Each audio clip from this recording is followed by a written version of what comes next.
They were once the heartbeat of Carver High, all energy, youth, and ambition. But 47 years have passed, and their fates now look like missing film reels, fragmented, blurry, and full of twists no one ever saw coming. Some faces have changed so drastically they're unrecognizable. Some lives slipped into darkness in a single moment. You think you know them? Give it just a few more seconds, and you'll realize you were completely wrong, Ken Howard, as Ken Reeves.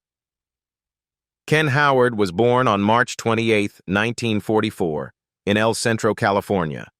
At 34 years old, he played Coach Ken Reeves, the wounded ex-NBA player turned mentor, in The White Shadow, 1978 to 1981.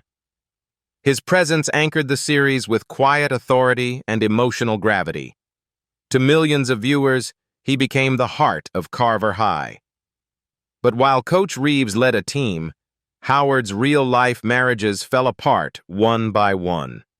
His first marriage to actress Louise Sorel, 1973 to 1975, collapsed under clashes of ego and ambition.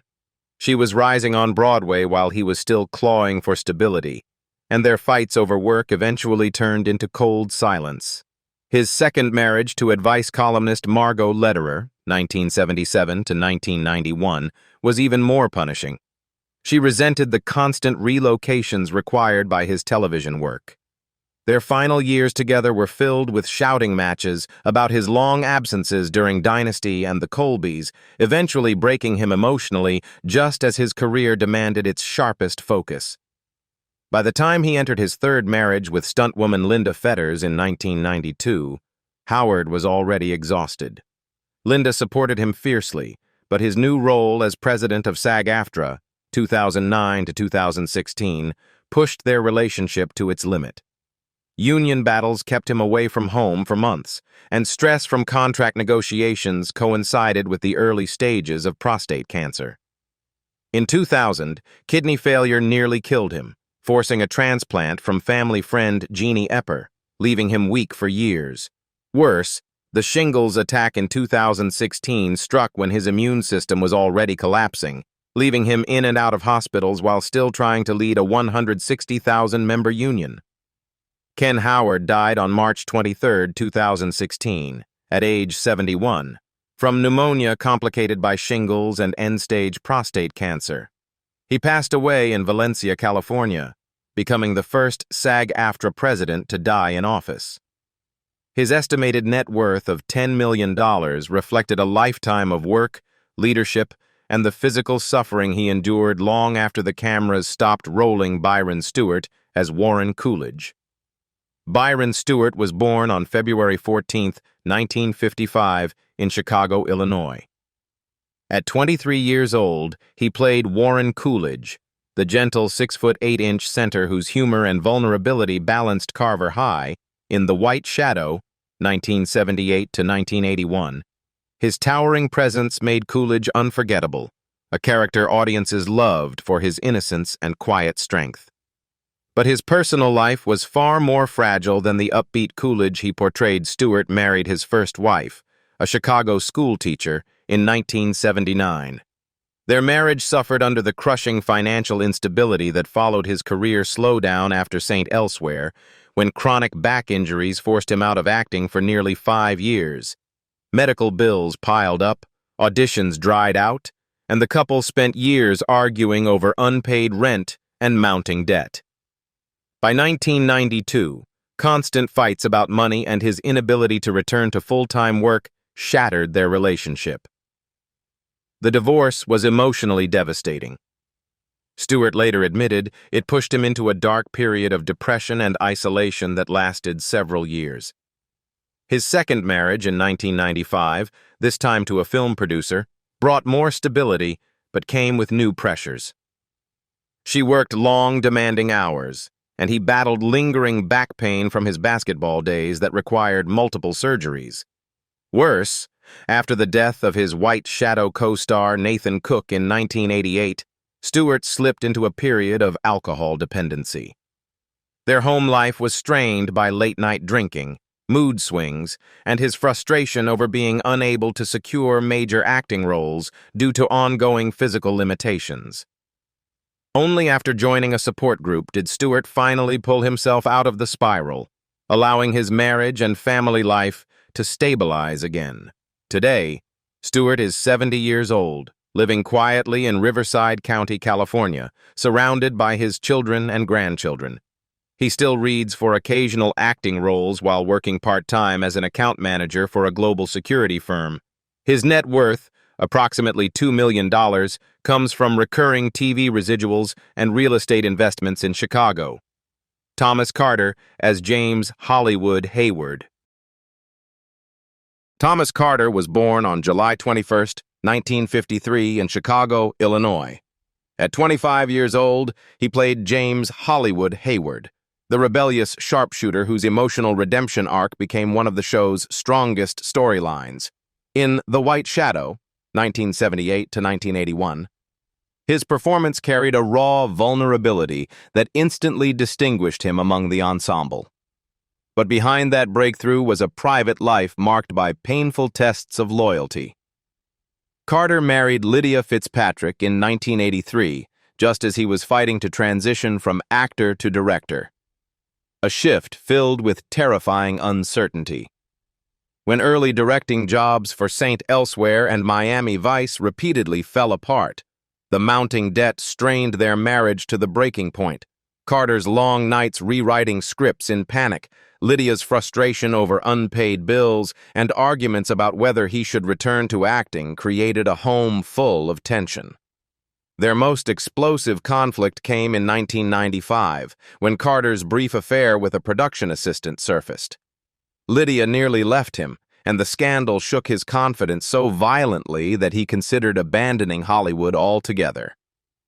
The emotional fallout bled into his work. During the making of Save the Last Dance, 2001, Carter was still repairing the damage at home, attending marriage counseling between shooting days while trying to direct a film that demanded sensitivity and precision. When Coach Carter, 2005, became a box office hit, the public saw triumph. But privately, Carter suffered near burnout. His obsession with perfection, the pressure of working with executives, and unresolved guilt from the affair pushed him to insomnia and stress-induced fatigue. Now, Thomas Carter is 72 years old and continues mentoring young filmmakers while taking on selective directing projects.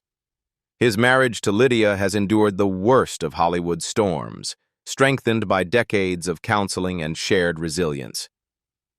With an estimated net worth of $20 million, earned from major films, HBO projects, and long-running television royalties, Carter now stands as one of Hollywood's most respected survivors, Joan Pringle as Sybil Buchanan. Joan Pringle was born on July 2, 1945, in Harlem, New York. At 33 years old, she played Sybil Buchanan, the fierce principled vice principal who later became Carver High's leader, in The White Shadow, 1978 to 1981. Her commanding presence and emotional intelligence gave the series one of its strongest moral anchors.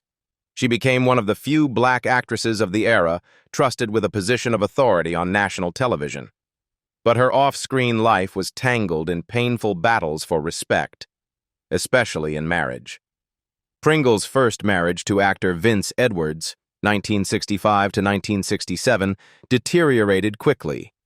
Edwards, already a rising star from Ben Casey, openly resented her ambitions. He insisted she limit her acting to smaller roles, fearing she would outshine him.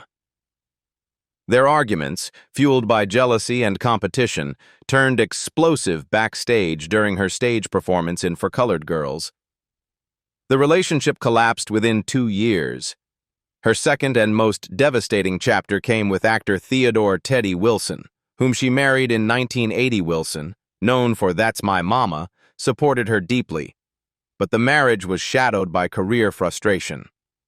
Hollywood repeatedly rejected Pringle for leading roles due to racist and sexist casting practices, forcing her into years of unemployment between 1981 and 1985. The financial strain weighed heavily on the couple, who had newborn twins. Robert and Nicole Wilson took on multiple sitcom guest roles to keep the family afloat, while Pringle worked temporary office jobs. Stress skyrocketed when she was diagnosed with type 2 diabetes in 1990, a condition aggravated by long work hours and emotional exhaustion. Wilson's sudden death in 1991 shattered her, leaving her to raise the children. Today, Pringle is 80 years old and retired, occasionally appearing at panels to speak about representation and the battles she endured. She lives quietly with her third husband, producer Vernon L. Bowling, focusing on health management and writing. Her estimated net worth of $3 million reflects decades of steady television work and book royalties Kevin Hooks as Morris Thorpe. Kevin Hooks was born on September 19, 1958, in Philadelphia, Pennsylvania.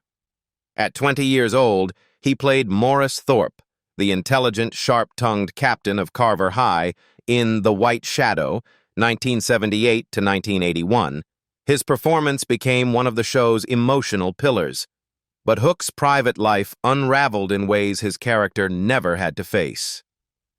His first marriage to Regina Hooks, 1978 to 1984, began when he was barely an adult. Fame arrived too early, and the couple fought constantly about finances and Kevin's unpredictable schedule. After their divorce, he married singer Lori Marlowe in 1981, lasting 24 years. Marlowe struggled with his long absences when he directed Passenger 57, 1992, Lost, 2004, and high-pressure episodes of 24. She accused him of choosing Hollywood over family, while he felt crushed by the responsibility of supporting their 3 children. Arguments escalated into separation, and their 2005 divorce became a painful battle for custody. Leaving Hooks so emotionally broken, he entered therapy to address guilt and panic attacks triggered by family conflict. The pressure worsened when Prison Break, one of his biggest directing jobs, was abruptly canceled during Hollywood's post-2008 collapse. Production debts, legal delays, and a shrinking job market left him scrambling for freelance work. He suffered chronic insomnia, bursts of anxiety on set, and a fear of financial ruin that haunted him for years. Finally, the emotional toll reshaped his career, pushing him away from big studio projects and towards smaller, safer directing jobs where he could rebuild without destroying what remained of his personal life. Today, Hooks is 67 years old and continues directing, mostly for streaming dramas and limited series. He acts as a mentor to young filmmakers, determined to spare them from the chaos that nearly consumed him. His net worth of approximately $5 million reflects a career rebuilt not on luck, but on endurance. Jason Bernard as Jim Willis. Jason Bernard was born on May 17, 1938, in Chicago, Illinois. At 40 years old, he played Principal Jim Willis, the stern but morally grounded leader of Carver High, in The White Shadow, 1978 to 1981.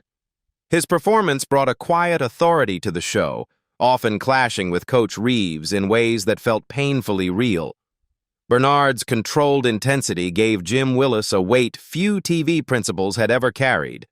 But behind the scenes, Bernard's marriage life was marked by sacrifice and silent suffering. His first marriage to Carol Joy Picanda, 1964 to 1974, fell apart under the pressure of racial discrimination he faced in Hollywood. She watched him come home defeated after being offered stereotypical roles, servants, criminals, men with no complexity, and eventually grew resentful of how his career struggles consumed their home. Their divorce left Bernard emotionally hollow. His second marriage to Deborah Jean Wilson, 1974 to 1996, became the anchor of his life, but it too was built on buried pain. By 1985, Bernard had been diagnosed with a heart condition, but he hid it from his wife out of fear that producers would blacklist him if they discovered he was ill. The secrecy created tension. Deborah sensed something was wrong, yet Bernard refused to slow down. During the years he filmed V, Cagney and Lacey, and The Jacksons. An American Dream, He worked double shifts to keep their finances stable. The long hours, the physical strain, and the stress of supporting a growing family pushed his heart further into danger. Sadly, Bernard died on October 16, 1996, at age 58, after suffering a heart attack while driving in Burbank, California. The crash occurred when he lost consciousness behind the wheel. He was pronounced dead shortly after arriving at Providence St. Joseph Medical Center. At the time of his death, his net worth, $1 million, reflected a lifetime of hard work, racial barriers, and the financial pressure of supporting a family while hiding a fatal illness. Timothy Van Patten as Mario Salami Petrino. Timothy Van Patten was born on June 10, 1959, in New York City. At 19 years old, he played Mario Salami Petrino, the fiery, loyal Italian-American guard whose intensity electrified every scene, in The White Shadow, 1978 to 1981. It was the role that transformed him from a Brooklyn teenager into one of the most recognizable young actors on television. But success came at the cost of a personal life cracking under pressure. Van Patten married his first wife, Joyce Gallardo, in 1982, just as his acting career became chaotic with the cult film Class of 1984 and the action series The Master. The relentless shooting schedules, last-minute script rewrites, and constant travel pushed their marriage into hostility. Fights over his absence escalated into a bitter custody battle over their daughter, leaving Van Patten emotionally drained during a period when he desperately needed stability to transition from acting to directing. By 1993, the marriage collapsed, and he entered his darkest stretch.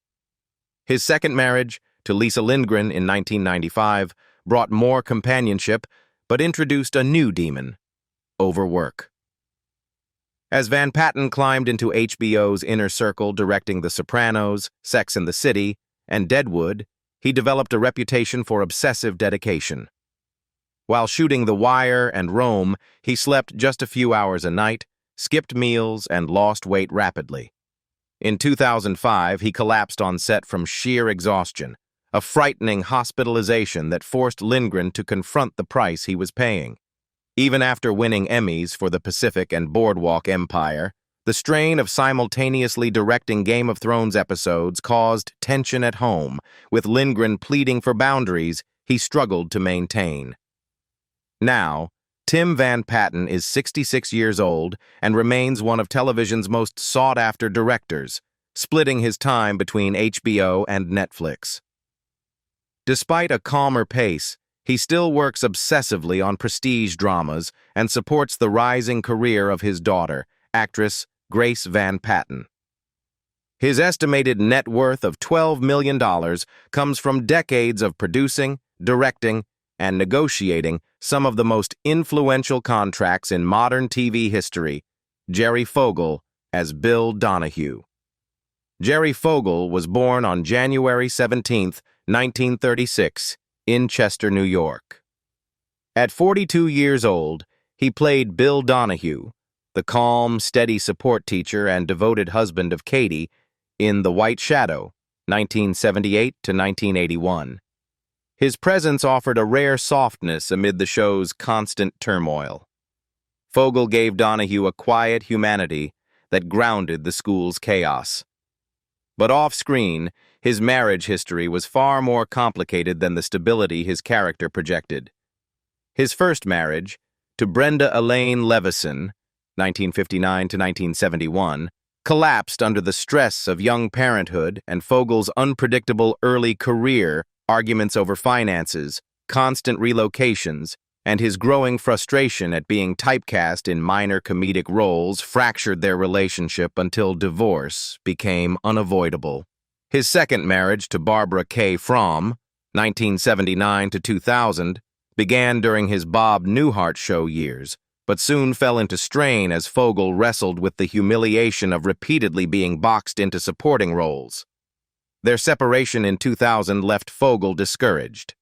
His third marriage to Sandra Adele Milstein, 2001 to 2019, became the emotional center of his final decades, but it, too, came with heartbreaking challenges. In 2005, Sandra was diagnosed with Alzheimer's, and Fogle became her full-time caregiver while still trying to maintain minor acting and broadcasting work.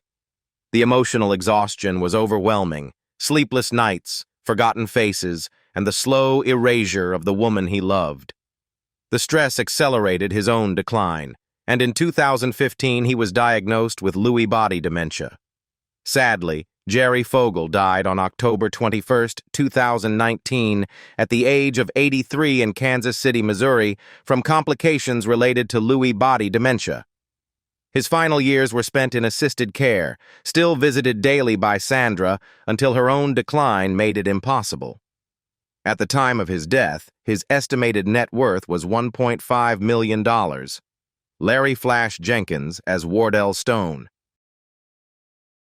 Larry Flash Jenkins was born on May 10, 1955, in Long Island, New York.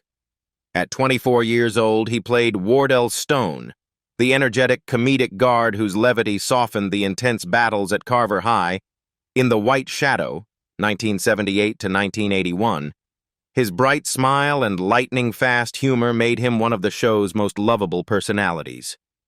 Few realized that behind the laughter was a man carrying burdens far heavier than the roles he played. His first marriage to Michelle Jenkins, 1984 to 1996, unraveled slowly under the weight of rising fame and punishing schedules. During the success of Ferris Bueller's Day Off and his growing reputation as a reliable comedic actor, Jenkins worked constantly: auditions in the morning, shoots during the day, and late-night rewrites for side projects. Michelle felt increasingly abandoned, eventually accusing him of loving Hollywood more than his family. Their arguments intensified when Jenkins developed a gambling addiction in the early 1990s, a habit that began with friendly studio poker games but spiraled into casino visits that drained their savings. The addiction pushed their marriage to breaking point and triggered his temporary bankruptcy.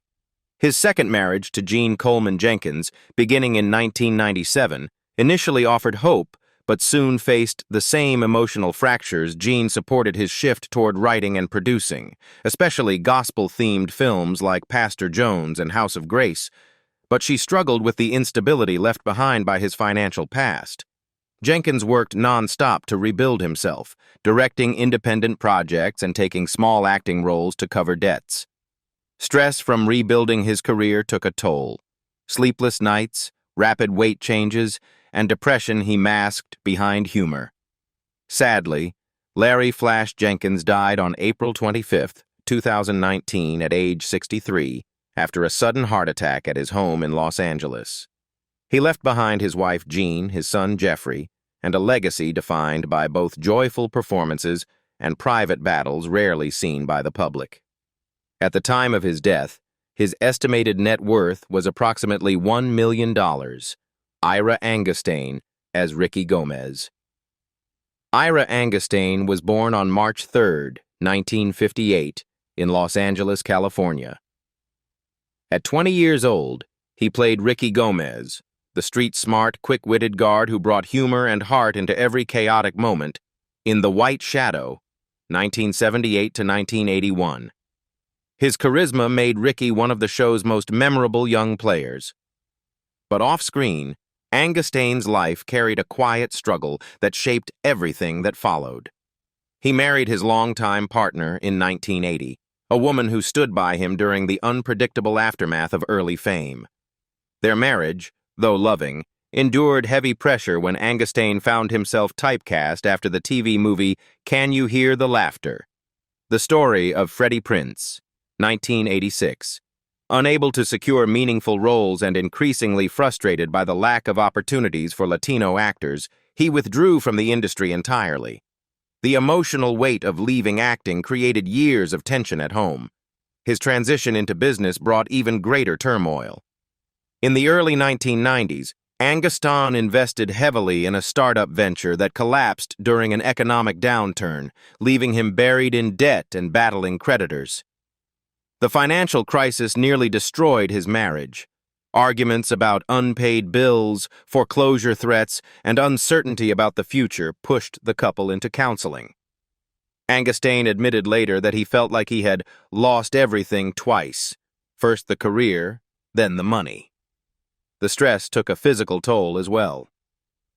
It was during this painful period that he turned toward faith. Now, Ira Angustain is 67 years old and serves as a pastor, guiding young people through the same crises of identity and purpose that once nearly broke him. He lives quietly with his wife, grateful for the resilience that held their marriage together through decades of financial and emotional storms. His estimated net worth of $500,000 reflects a life rebuilt not on fame, but on redemption, service, and the peace he fought so hard to find John Laughlin as Paddy Fallahay. John Laughlin was born on April 3, 1956, in Memphis, Tennessee. At 22 years old, he played Paddy Fallahay, the tough, sharp-tongued teammate whose no-nonsense attitude brought raw energy to Carver High in The White Shadow, 1978 to 1981. His height and physical presence made him instantly stand out, and the role opened the doors to his breakout performances in An Officer and a Gentleman and Footloose. He carried a natural screen intensity that Hollywood quickly noticed. But behind the rising career was a personal life defined by emotional instability and relationships that collapsed under the weight of ambition. Laughlin's first serious long-term relationship fell apart in the early 1980s as he dove headfirst into martial arts training and non-stop auditions. His obsession with discipline, Aikido, Judo, Jiu-Jitsu, Taekwondo, pushed his partner into feelings of abandonment and resentment. As he entered a 3-picture deal beginning with Crimes of Passion, time on set grew longer, tempers flared, and the relationship imploded under the strain of jealousy and constant physical exhaustion. His second major relationship in the late 1980s faced different challenges. Laughlin's sudden visibility after The Rock brought him into intense promotional cycles and international travel. His partner struggled with the emotional distance, and arguments centered around long absences, unpredictable moods from overtraining, and the pressures of maintaining a competitive edge in Hollywood.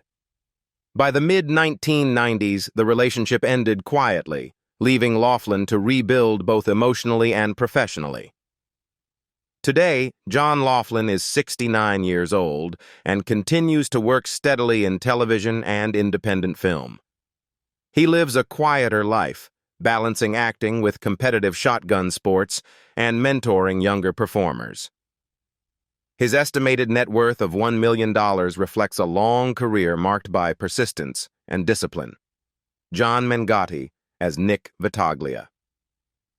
John Mengatti was born on September 21, 1954, in New York City. At 24 years old, he played Nick Vitaglia, Salami's fast-talking, streetwise cousin whose New York accent became one of the show's defining charms, in The White Shadow, 1978 to 1981. He joined the cast mid-season but quickly became a fan favorite, transforming every scene with his intensity and humor. But Mengatti's life off-camera was deeply shaped by emotional turbulence and long gaps in his career. After early success, he struggled to maintain momentum as Hollywood's roles for Italian-American actors narrowed, pushing him into a painful period of unemployment from 1983 to 1986. The frustration seeped into his personal life, straining his long-term relationships and forcing him into side jobs just to stay afloat. He confided to friends that the sudden silence from casting directors felt like falling off a cliff, and the blow to his confidence lingered for years. His marriage to Lisa Nash Jones in 2006 brought stability, but not without conflict. Mengatti wrestled with lingering insecurity about his career, especially after resurfacing briefly on NYPD Blue in 2001, only to face another lull. Lisa encouraged him to re-enter acting, but Mengatti struggled with resentment over lost opportunities and the fear that he would disappoint her. Their arguments often centered on financial worries and Mengatti's self-doubt, and though they stayed together, the emotional burden aged him noticeably. Sadly, John Mengatti died on March 26, 2023, in Los Angeles at the age of 68.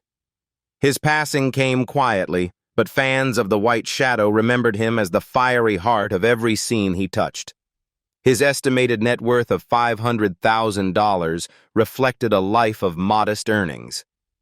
So now the question is yours. Which of these transformations shocked you the most? And did you recognize any of them after all these years? Share your thoughts below, and don't forget to like, subscribe, and turn on the notification bell so you won't miss the next story behind Hollywood's forgotten faces.